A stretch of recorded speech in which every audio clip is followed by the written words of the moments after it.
Hola, antes que nada espero que estén bien y una disculpa si empiezan a escuchar algunos ruidos de fondo, obviamente estoy en mi casa y pues como vivo en una avenida principal lo más probable es que escuchen de repente algunos ruidos de carros, pero es lo mejor que puedo hacer, entonces lo siento. Em, bueno, el día de hoy les voy a explicar el primer tema del tercer parcial, que es este que están viendo en sus pantallas, que es las formas de gobierno, Estado y las leyes. En este tercer parcial vamos a abordar un poco sobre la parte política de la filosofía, empezando precisamente por cómo se conforma el Estado. Esta ECA del libro, de hecho, si se fijan, fue la que nos saltamos en el primer parcial, porque va más acorde con lo que vamos a ver en este tercero. Después de que veamos cómo se conforma el Estado, vamos a ver los ideales de cómo se conformaría un Estado, vamos a ver un poco sobre los conceptos históricos de cómo vemos o cómo se une la historia con la filosofía y además vamos a ver también un poco las nociones de libertad y por último un tema que no tiene nada que ver que es el arte y la expresión artística. Entonces, ahorita lo que vamos a ver es precisamente este tema que es las formas de gobierno, Estado y leyes. Entonces, para empezar, ¿qué es un Estado? A lo largo de la historia se han formado tres corrientes filosóficas diferentes que explican o que dan una concepción de lo que es el Estado. Probablemente si ahorita se ponen a pensar ustedes en esta palabra, lo que les vendrá a la mente son estados como Querétaro, Guanajuato, la Ciudad de México, porque normalmente entendemos como Estado a esta región que es parte de un país, pero lo que estamos tratando de explicar ahorita no es esa concepción de las regiones, sino más bien explicar al Estado como una forma de nación. Entonces, como les mencionaba, para explicar el Estado hay tres teorías. La primera es la organicista, que nos explica que el Estado no existe para el ciudadano, sino que al contrario, los ciudadanos son los que deben de ayudar para que un Estado sea bueno. Entonces, en esta teoría, la idea es que el Estado no se crea para ayudar a los ciudadanos, sino que más bien los ciudadanos se unen para ayudar al Estado. Entonces, esta teoría tiene tres expositores principales que son Platón, Aristóteles y Hegel. Ahorita les voy a explicar un poco más de la teoría de cada quien para que entiendan un poco mejor a qué me refiero con esta teoría organicista. Entonces, el primero es Platón.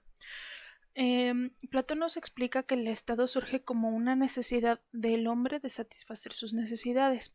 Es decir, el Estado surge como una manera de que el hombre pueda tener acceso a todo lo que necesita.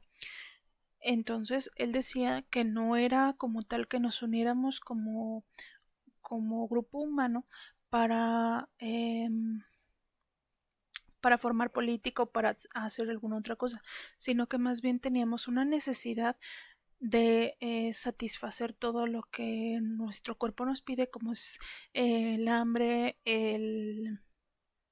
la sed, tener recreación, tener vestimenta, todas estas necesidades que tenemos y que son básicas, necesitábamos una manera de poderlas cubrir de la mejor manera. Entonces él decía que para poder hacer eso, eventualmente necesitábamos a fuerzas de otras personas. Eh, Incluso desde el hecho de cómo nos desarrollamos como humanos. Si se fijan en las primeras edades de nuestra vida, en la infancia más temprana, siempre necesitamos de nuestros padres para que nos cuiden. Igual cuando ya estamos muy viejitos, pues necesitamos también otras personas para que nos estén cuidando. Entonces Platón decía que siempre íbamos a necesitar a fuerzas de otras personas para poder satisfacer nuestras necesidades y por lo tanto de esa necesidad de satisfacer nuestras necesidades era como nos reuníamos unos con otros y formábamos entonces ahora sí ciudades o asentamientos. Y él decía que era necesario que se hiciera una división o especialización del trabajo. porque si una sola persona trataba de cubrir todas sus necesidades, era muy difícil. A lo mejor sí era posible para una persona adulta, por ejemplo, pero era una cuestión muy difícil, porque imaginen que la misma persona en un solo día tiene que hacer de comer, tiene que conseguir leña para calentarse, tiene que mejorar o reparar su casa, tiene que conseguir o hacer su vestimenta, y hacer todo esto en un solo día era muy difícil. Entonces él decía que para que no se hiciera esa carga tan excesiva en una sola persona, había que distribuirla de manera que cada quien tuviera un trabajo especializado y que de esa manera cada quien atribuyera o proporcionara sus habilidades para el grupo. Entonces, él proponía un sistema educativo que determinaba la ocupación de los alumnos. Entonces él lo veía con esta pirámide que tienen en sus pantallas, que son tres clases sociales en las que él establecía que se iba a dividir toda la población. Solamente en esas tres clases era donde tenían que tener cada uno sus trabajos.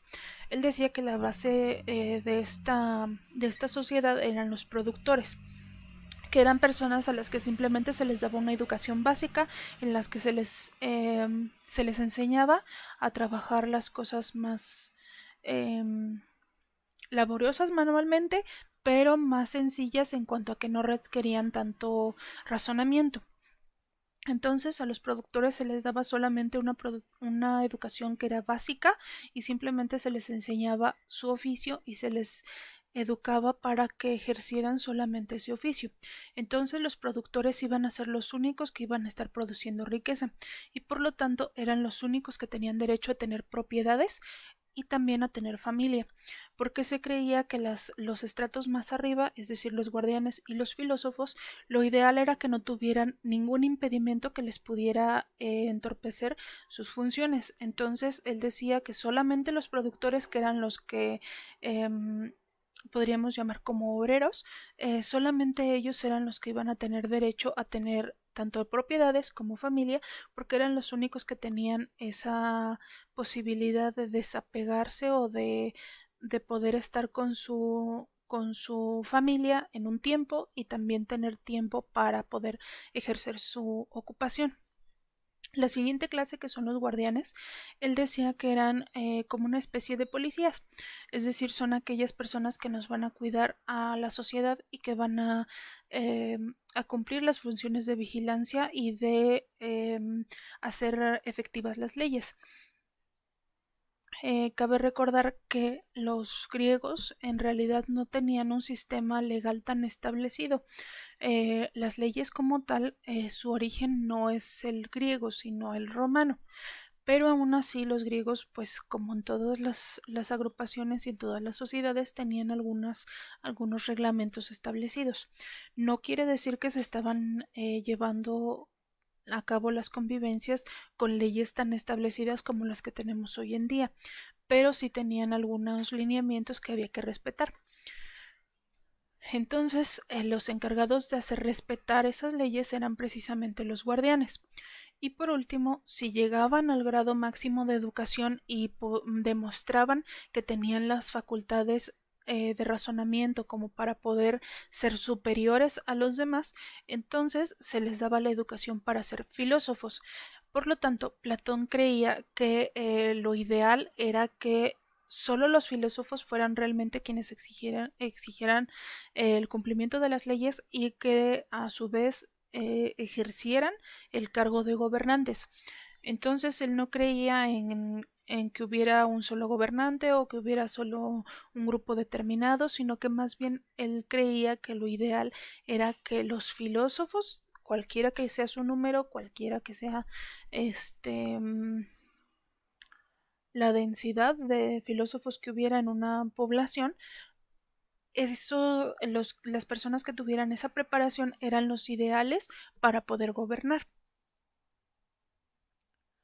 Ahora, Aristóteles, por otro lado, creía que el ser humano está destinado a vivir en la sociedad y que la sociedad no puede subsistir o no puede vivir sin que haya un poder que domine a los demás y que haga ejercer las leyes y que defienda el cumplimiento de ellas. Entonces, Aristóteles creía que había tres formas de gobierno que eran puras, es decir, que eran las mejores, y una desviación en otras tres formas de gobierno, que eran las impuras. Aristóteles fue el primero que nos explicó como tal eh, la diferencia entre formas de gobierno y Estado.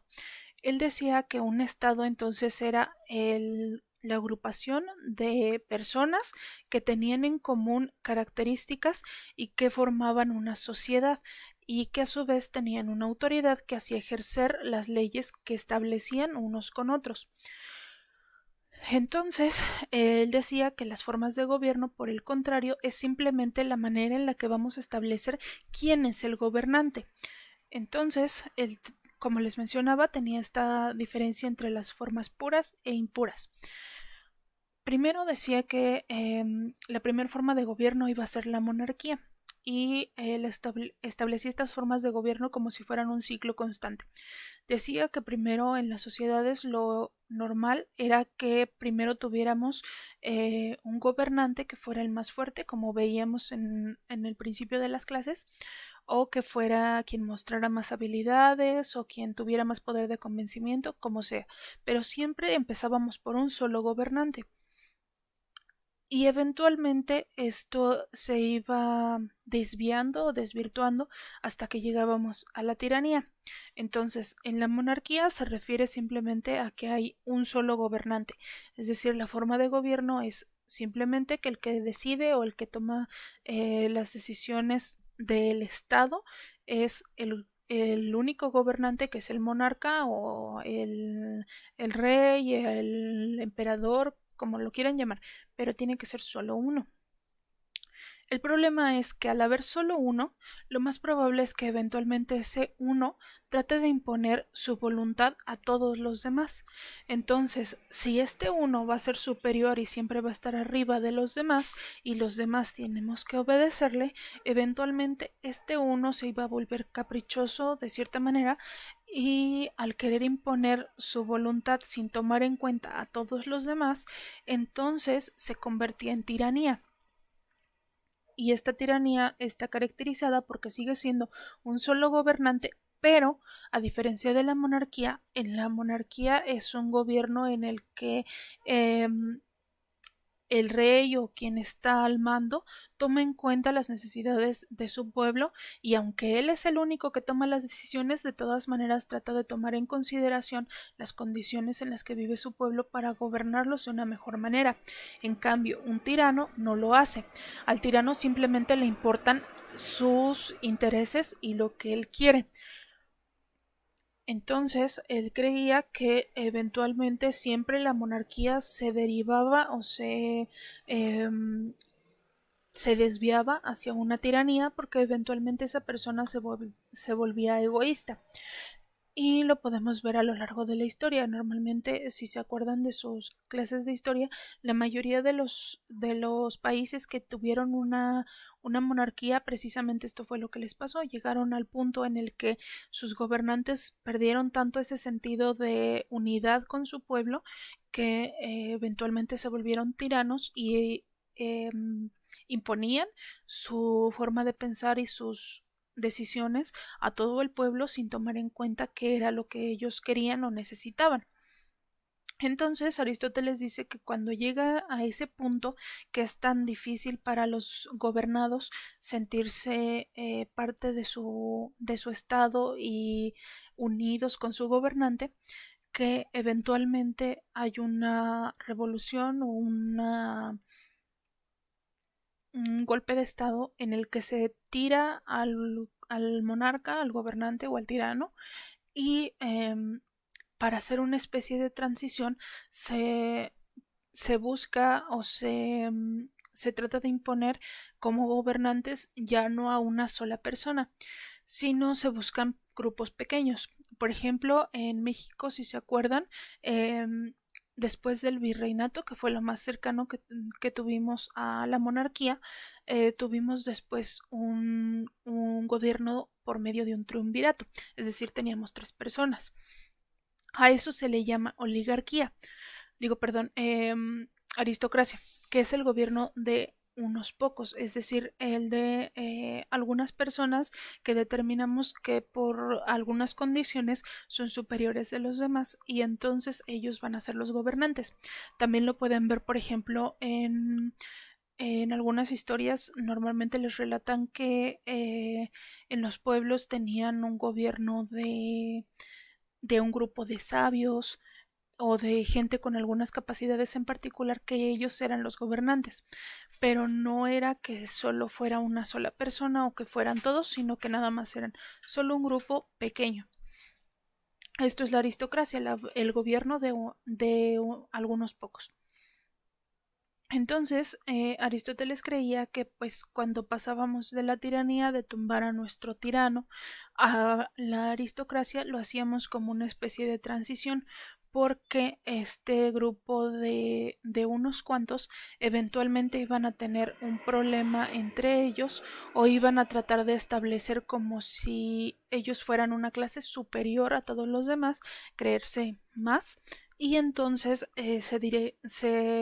se perturbaba o se derivaba hacia la oligarquía, que es este mismo gobierno de unos pocos, pero determinado por una clase social o por un estrato algo como discriminatorio.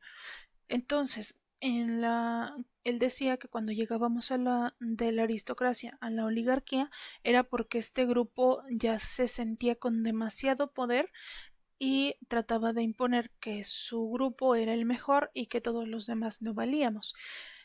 Entonces, eventualmente se iba a dar otra vez otro proceso de revolución o de avance y íbamos a imponer un gobierno en el que tratáramos de hacerlo más igualitario. Y la manera de hacerlo es a través de la república. La república es un concepto que viene de dos vocablos en latín que son res public y hace referencia a las cosas que son públicas, haciendo un poco la analogía con las cosas que son privadas.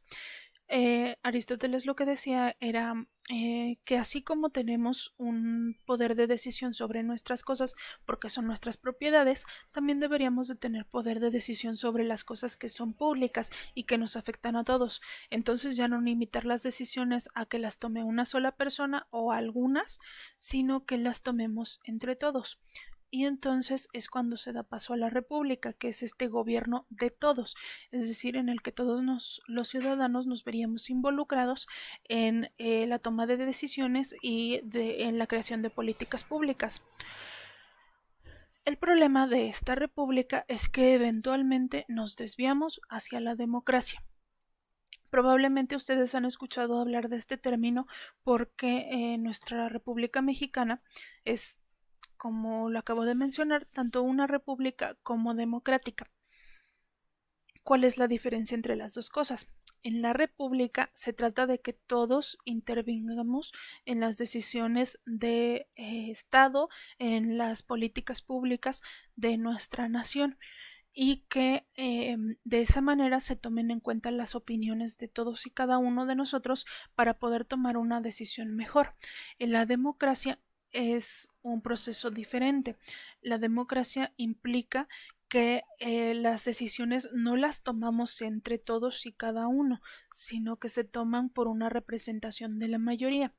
Por ejemplo, en el proceso que hicieron para elegir a su jefe de grupo. Si recordarán, lo más probable es que haya pasado así. Primero llegó un maestro o maestra y les pidió que entre ustedes eligieran a algunos compañeros que fueran a participar en una votación como para escoger al jefe de grupo. Y probablemente escogieron a algunos de sus compañeros, incluso sin siquiera conocerlos bien ni nada. Y estoy hablando de, obviamente, cuando escogieron el primer jefe de grupo, cuando estaban en primer semestre. y lo más probable es que los escogieron porque se veía buena onda, parecía alegre, era una persona que se desenvolvía bien socialmente o que era popular. Y el problema fue que normalmente no se, o casi nunca nos solemos fijar en en qué es lo que va a hacer esa persona y si realmente tiene las características apropiadas para desarrollar esa función. Entonces, pudo haber pasado que alguno de ustedes hubiera tenido en mente a una persona que era responsable, que tenía buena comunicación con ustedes como compañeros y que se llevaba bien con los maestros, que tenía rasgos de liderazgo, características que son apropiadas para ejercer como jefes de grupo y que aún así no se le haya tomado en cuenta porque a lo mejor nadie lo propuso. Ese es el problema de la democracia. Como no se toman en cuenta todas las opiniones, se pueden dejar de lado algunos detalles que podrían ser importantes para esta toma de decisiones. Por eso es que Aristóteles lo veía como una especie de desviación. Y como les mencionaba, esta fue la primera explicación que se hizo en sí de las formas de gobierno. Y estas 6 son las principales que se mantienen aún hoy en día.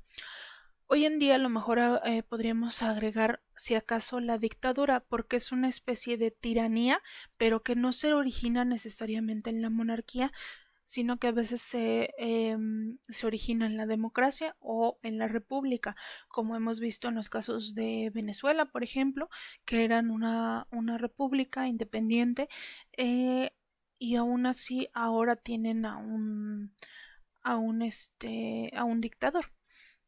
Y no necesariamente quiere decir que esta persona, Nicolás Maduro, sea un tirano, sino que es un dictador, es una forma de gobierno diferente.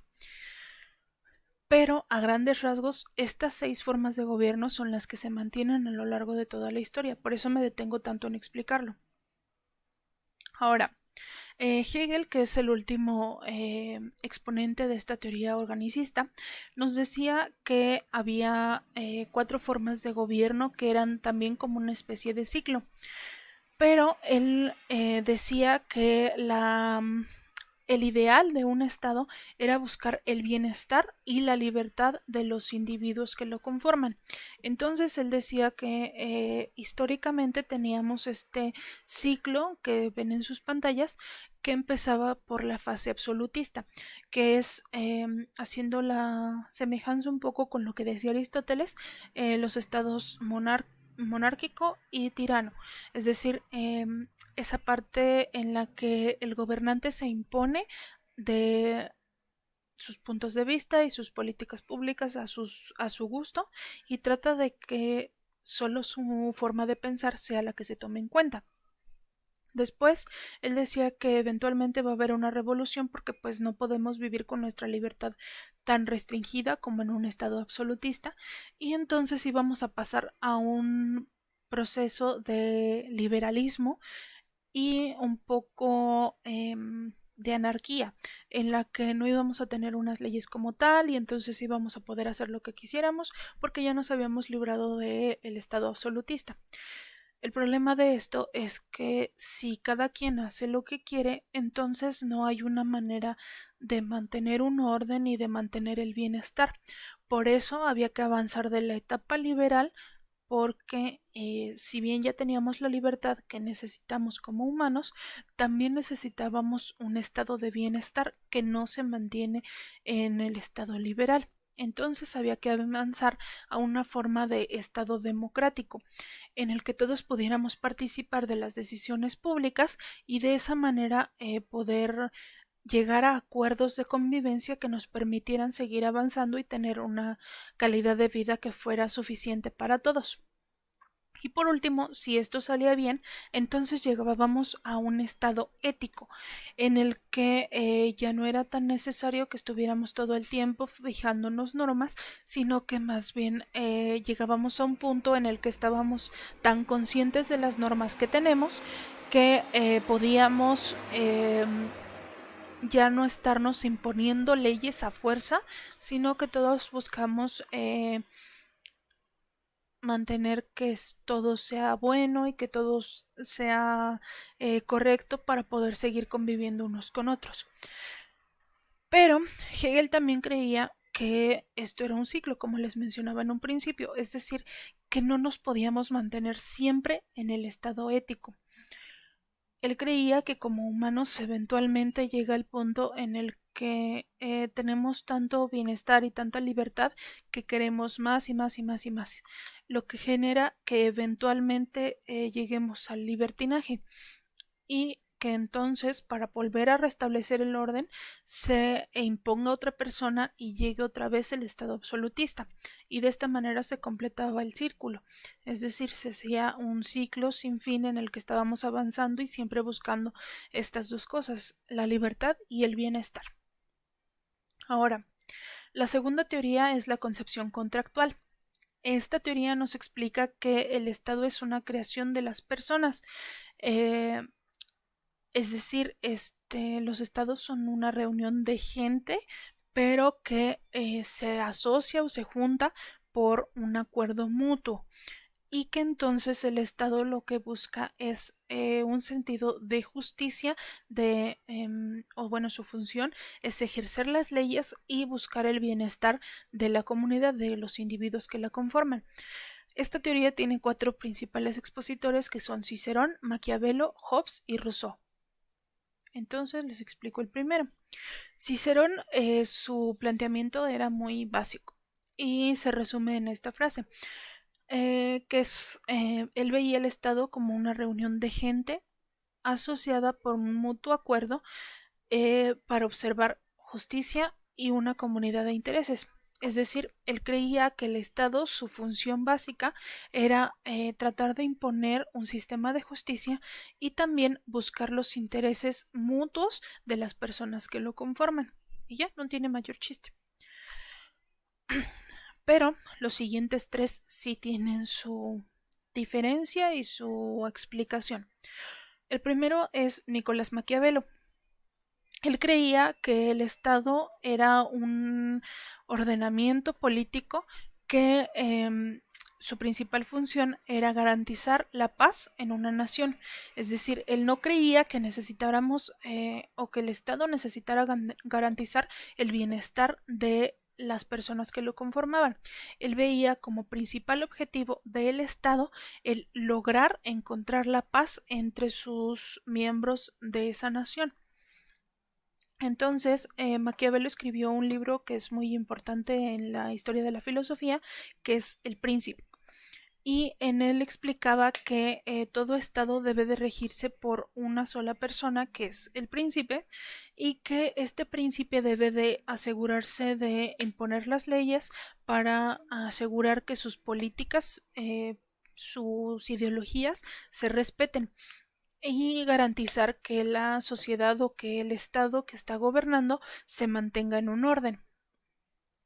Entonces, él explica en su libro que para esto no es necesario que se tengan contemplaciones respecto a los derechos o a las libertades que tenga la persona o a su bienestar, sino que lo ideal es simplemente mantener la paz, como lo mencionaba en un principio. A Maquiavelo se le conoce mucho por esta frase que dice que el fin justifica los medios. Él como tal no fue que dijera exactamente eso. Más bien a lo que se refería era que el príncipe, el gobernante de una nación, tenía que tener un objetivo como nación para guiar sus políticas públicas y que ese príncipe debería de tener la capacidad de poder generar en su pueblo ya fuera un amor o un temor, pero que cumplieran, que fueran suficientes para que cumplieran con los mandatos o con las leyes que ese gobernante, ese príncipe impusiera para su pueblo. Pero con ciertas restricciones. Maquiavelo creía que lo ideal no era que el pueblo adorara como si fuera un dios a su príncipe, sino que creía que lo ideal era mantener un punto medio, es decir, que no te odien, que no te teman como a un tirano, pero que tampoco te amen como si fueras un dios, sino mantener un equilibrio en el que temieran tus sanciones, pero que también las vieran razonables para que puedan entender el porqué de tus leyes y entonces cumplirlas. Ahora, Hobbes tenía una idea similar. A Hobbes se le conoce también por una frase muy representativa de su libro El Leviatán, que dice que el hombre es el lobo del hombre. Él a lo que se refiere es a que el hombre no es un ser que naturalmente sea bueno o que sea ético, que sea político, que esté hecho para convivir con otras personas, sino que es un átomo de egoísmo y que esa persona siempre va a buscar su bienestar propio. La limitante de esto es la razón. Entonces él decía que había dos cosas importantes en cada ser humano. Los instintos, es decir, lo que deseamos y lo que queremos, lo que necesitamos, y la razón. Y que se estaban siempre encontrando uno con el otro para poder generar un estado de bienestar para esa persona. Entonces, Hobbes decía que la manera en la que se crea el Estado es porque renunciamos un poco a esos instintos que nos dicen que queremos y optamos por la razón, por ver si quiero, pero cómo lo voy a lograr y qué tanto afecto a las personas que están conmigo. Entonces, él decía que para eso se crean lo que son las leyes naturales. Con esto no se refiere a las leyes naturales como las leyes de la física o las leyes de la química, más bien se refiere a las leyes que son más básicas, más naturales para la convivencia del hombre. Por ejemplo, todos sabemos que lo primero que debemos de defender es nuestra vida. Entonces, una ley natural, obviamente, sería que está mal que privemos de la vida a otra persona porque es su bien más preciado.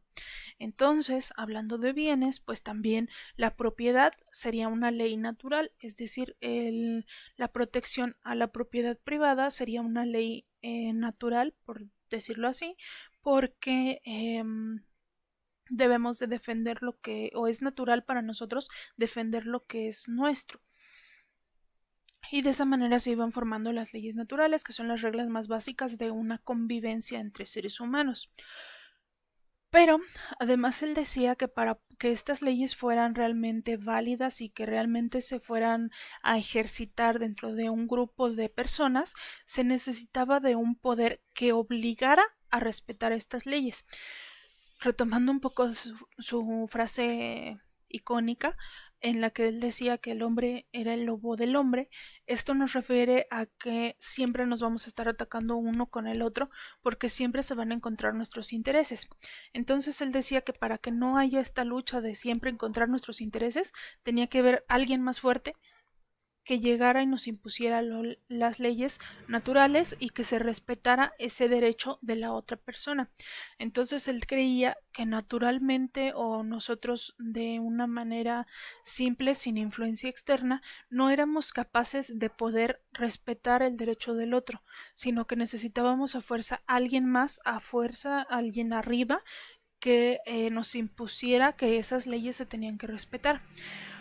Y de ahí parte para explicar el por qué las leyes necesitan un castigo. Él creía que para que esas leyes entonces se pudieran llevar a cabo necesitaban tener un castigo para que el humano entendiera que si haces algo malo se te va a castigar y entonces vas a resultar perjudicado y que por lo tanto no debes hacerlo. De cualquier otra forma, él creía que nunca se iban a cumplir las leyes.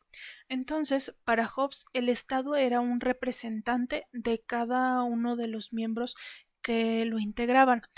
Y esos representados daban al Estado un poco de su libertad para que el Estado a su vez pudiera ejercer las leyes. Es decir, las personas renunciábamos a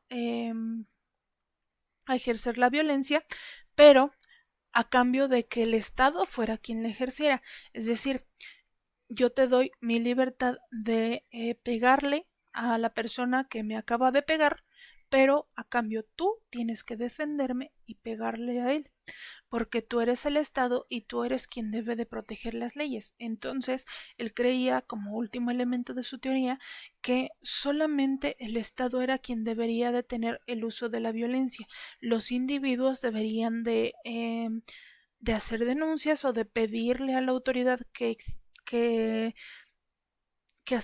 hiciera aplicables las leyes, pero no necesariamente tenía por qué hacerse justicia por sí mismo, sino que el Estado era entonces un ente protector de los individuos y que entonces este Estado se creaba para poder ejercer las leyes que defendían los derechos más naturales, más básicos de las personas. Ahora, si se fijan, tanto Hobbes como Maquiavelo tenían la idea básica de que los seres humanos por naturaleza necesitamos que alguien nos imponga las leyes. Rousseau tenía una idea completamente diferente. Él creía que el ser humano era bueno por naturaleza. Y su manera de explicarlo era muy simple. Él creía que todos tenemos la capacidad de ayudarnos unos con otros. Entonces, él decía que las comunidades o las asociaciones de personas se forman precisamente por esto, porque necesitamos ayudarnos unos con otros y de esa manera es como formamos a los estados. Entonces, él creía que el estado era una especie de contrato o de acuerdo que se hacía de una manera tácita en la o sea, no expresada, no dicha, pero que todos entendíamos que estábamos de acuerdo con ella y este acuerdo se hacía entre todos. Eh, y consistía en que cada persona renuncia un poco de su libertad para cedérsela al poder del Estado, a cambio de protección, un poco similar a lo que explicaba Hobbes, pero con la diferencia que Hobbes decía que el Estado se crea como una imposición para poder derrotar a las fuerzas que se están encontrando de dos personas. Entonces, el Estado se crea como imposición, como una fuerza para controlar.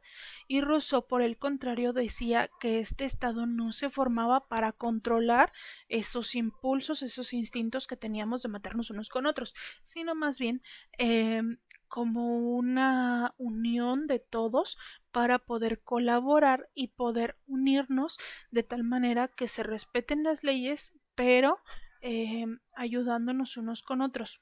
O sea, él no creía que el Estado fuera una especie de papá que nos va a imponer las reglas y que nos va a decir cómo se tienen que hacer las cosas, sino por el contrario, nosotros somos quienes lo formamos, nosotros somos quienes le damos poder y entonces el Estado debería de ser una ayuda para nosotros para poder ejercer las leyes, pero no imponerlas, sino más bien ser algo creado por nosotros y que por lo tanto debe de ayudarnos a que esas leyes sean para nuestro bienestar, no para controlarnos.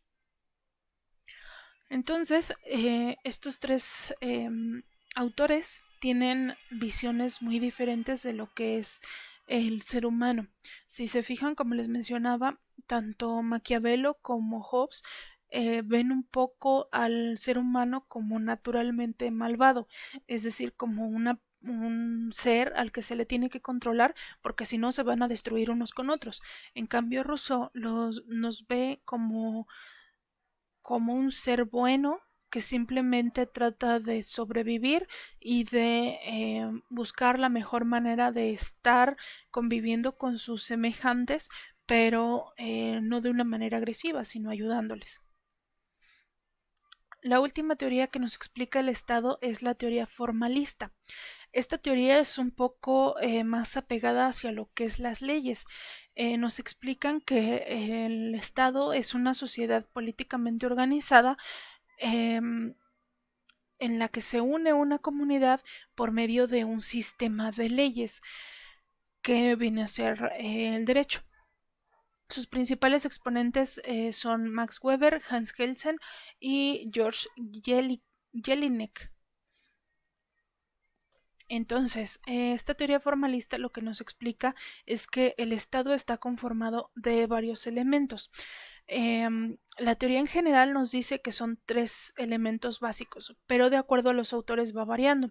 En el caso de esta teoría, nada más les voy a explicar la teoría de Hans Kelsen muy por encima, porque es una teoría súper extensa que se ve en mucho tiempo y no tiene caso que les explique todos los detalles, porque en realidad no es algo que sea tan necesario que sepan, porque todas tienen cosas en similar. Por ejemplo, esto que les menciono, el cómo se forma un estado.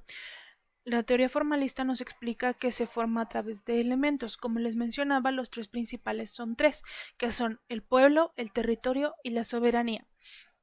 Entonces, esta teoría nos explica que el Estado se forma de su gente, que es el pueblo, de el territorio, el suelo en el que está y de su soberanía. Este elemento es uno de los más importantes porque se refiere a la manera en la que un Estado tiene el derecho de tomar decisiones por sí mismo sin necesidad de otros. Es decir, que el Estado sea independiente y que pueda ejercer sus propias leyes y tomar sus propias decisiones sin necesidad de estar pidiendo opiniones a otros estados.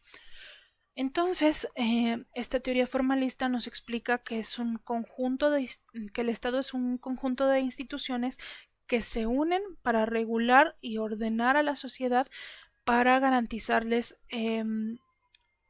sus derechos y las libertades fundamentales que van a tener como seres humanos, es decir, sus derechos humanos.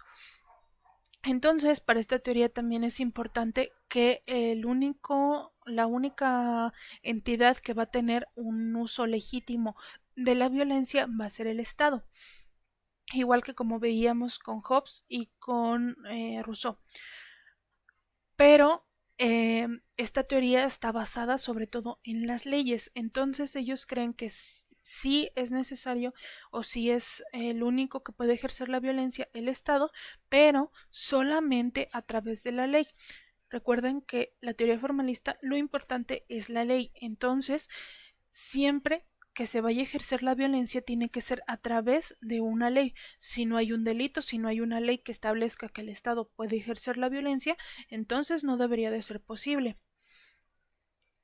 Y por lo tanto este Estado tiene la facultad también para elaborar sus leyes y reglamentos, pero tiene que ser a través de un proceso que sea legal, es decir, no quiere decir que estos estados que son formalistas vayan a tener las capacidades de, por ejemplo, una monarquía, una tiranía o una dictadura en las que la persona que es el gobernante puede imponerse sin necesidad de nada más.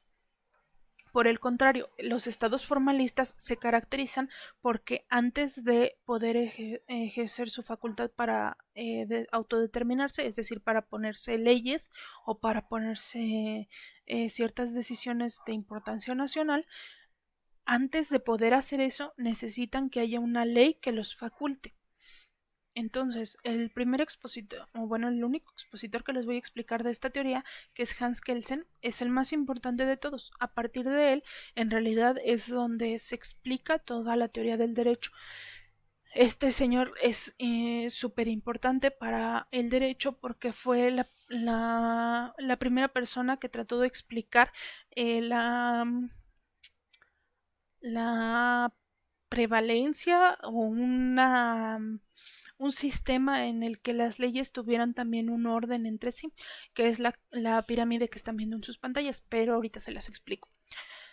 Primero que nada, Kelsen, perdón, proponía que el Estado tenía que tener una forma de gobierno necesariamente, es decir, además de los elementos que ya habíamos visto, Kelsen decía que había que tener sí el pueblo, sí el territorio, la soberanía, pero que además teníamos que tener una forma de gobierno establecida y un sistema legal. Teniendo esos 5 elementos, ahora sí nos conformábamos como un estado, es decir, teníamos gente que nos daba la población, teníamos nuestro territorio, que es nuestro suelo, nuestra área geográfica, teníamos la soberanía, que es nuestra facultad de determinar o de poner nuestras propias leyes.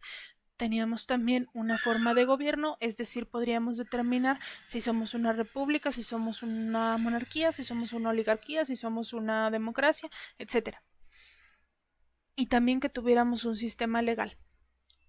Para él, de hecho, el elemento más importante era, dado a que es formalista, el sistema legal. Él creía que cada estado debe de tener un sistema ordenado y piramidal de leyes en las que la punta, la cúspide de esta pirámide fueran las leyes que protegieran los derechos humanos de los ciudadanos y la soberanía del pueblo, porque él creía que la función principal del Estado era precisamente esa, la de garantizar que sus integrantes tuvieran acceso a los derechos humanos, a los derechos más básicos, pero que también se garantizara que a ese pueblo, a ese estado, no iban a tener una intervención de otros estados, de tal manera que ese estado fuera soberano y que tuviera el poder para poder ejercer esas leyes, es decir, que se pudiera autodeterminar, pero también hacer valer las leyes. Y después íbamos descendiendo hacia leyes que fueran más específicas hacia la convivencia. Entonces él proponía esta pirámide que tienen en sus pantallas, que es primero empezar por la Constitución. Si recuerdan sus clases de cívica y ética de la secundaria, probablemente les explicaron que en la Constitución están escritos los derechos más básicos que tenemos los mexicanos y que a partir de ella es de donde se empiezan a derivar las leyes que son más específicas. Eso es precisamente a lo que se refería Kelsen. Vamos a empezar entonces con la Constitución, que es donde tenemos nuestros derechos humanos, los más básicos, y también donde se determina nuestra forma de gobierno, cuál es nuestro territorio, y está determinada nuestra soberanía. Entonces, la Constitución es importante, de acuerdo con Kelsen, porque es la que nos va a determinar los elementos que conforman a nuestro Estado. Entonces, como como en la Constitución es donde se determinan, entonces es el documento más importante de nuestro sistema legal y es nuestra ley más importante. Por eso él decía que la Constitución era la ley que debería de regirnos a todos y que fuera más importante que todas las demás. De ahí él explicaba que ahora sí podemos partir a tratar de explicar un poco de manera más detallada esos derechos fundamentales, es decir, si en la Constitución nos dice que tenemos derecho a, a la vida, entonces en una ley local, que es una ley ya un poco más específica, se determinaría cuáles son las penas, cómo va a estar castigado si alguien comete un delito contra la vida o si atenta contra ella o qué castigos va a haber dependiendo de qué tanto se ponga en riesgo la vida de una persona. Y por último, él decía que la base o nuestro último estrato en esta pirámide legal serían los contratos, sentencias y testamentos, porque son cosas más particulares. Entonces, esta pirámide se pone de acuerdo a la importancia, empezando poniendo en la punta a lo que nos gobierna a todos en general. Luego tenemos en el medio las leyes locales, las leyes específicas que determinan o que dan un poco más especificadas las reglas o las leyes que se ven en la Constitución. Y por último tendríamos este último nivel en el que pondríamos las cosas o los documentos que son legales, pero entre particulares, es decir, que no nos afectan a todos, sino que solo afectan a algunas personas, como por ejemplo los contratos. Un contrato de, por ejemplo, de renta simplemente afecta a la persona que tiene la propiedad y a la persona que la está rentando. Igual en un contrato de trabajo, no se afecta a todas las personas, sino que se afecta solamente al patrón y al trabajador. Entonces, por eso él creía que era importante tener estas distinciones de a qué es a lo que le vamos a hacer caso. Y de nuevo, él creía que esta pirámide legal era la que iba a dar pie o que iba a ser la fundamental para poder entender cómo funcionaba nuestro Estado. Como les decía, como Hans Kelsen era un formalista, él creía que lo más importante de nuestro Estado eran sus leyes y cómo estaban estructuradas. Por eso es que explicamos esto.